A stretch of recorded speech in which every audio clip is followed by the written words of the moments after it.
зээл авах процесс өөрөө бол одоо үнэхээр үндэстэн намсан корпорациудын зүгээс боцрогоо хөгжөлтэй орнуудыг мөрждөг сонгодог арга механизм хэрэгжсэн байна гэж байна. Ягаад гэх юм бол одоо оюун толгой лиценз болоод одоо өмч хөрөнгө, үүлүүлэх хөрөнгө, зээлийн үдийг ингэж барьцаалаад дээрээс зээл авчиж байгаа. Барьцаа 15 банк санхүү байна.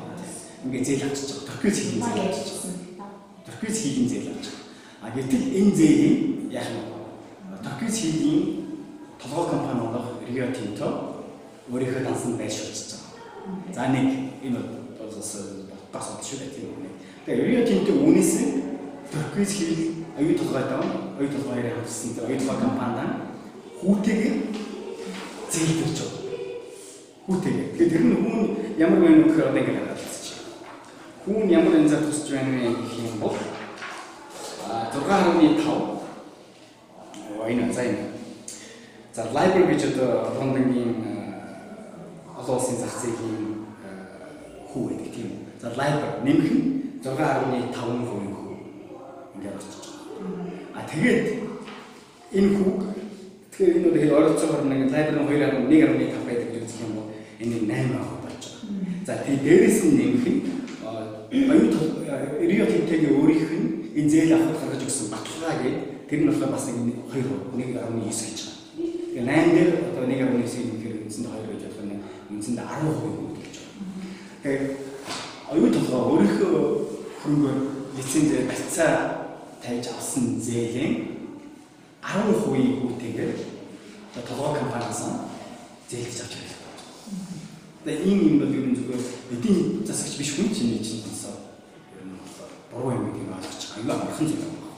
Тэгэхээр энэ яг үндсэн дамсан корпорациудын зүгээс уул ухаан компаниудын зүгээс Африкийн орнуудыг шууд жимчдэг юм санагдав. Харах л та. Энэ үедээ Африк, Зимбабве, Замбия гэдэг бас их мэтийн маш олон улс тавьсан.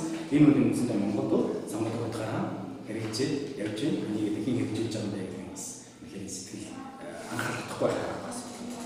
Тэгэхээр энэ за тэгээд ингэ цаашаа явах юм бол энэ бол гэрээр бас зөндөө олон асуудал байна л дээ. Энэ юу ингэ заасан шүү дээ.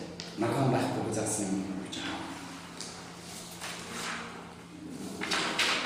байна. Энд за 4-2 дээр 4-2 3 дугаар залтад байна тийм үү. Тэгэхээр энэ дээр юу заасан гэхээр Монгол Улсын засгийн газрын 3 сайдын хамтсан тушаалын дагуу гүйцэтгэсэн шалгалтын дараагаар талуу дараах ойлголцод хүрүү өмнө нэгээд ингээд заагаад даахтаа юу хэлсэн гэхээр талуудын хооронд үйл ойлголцод байхгүй. Тэгэхээр энэ чинь нэг яг гэдсэн татварын асуудал тийм үү.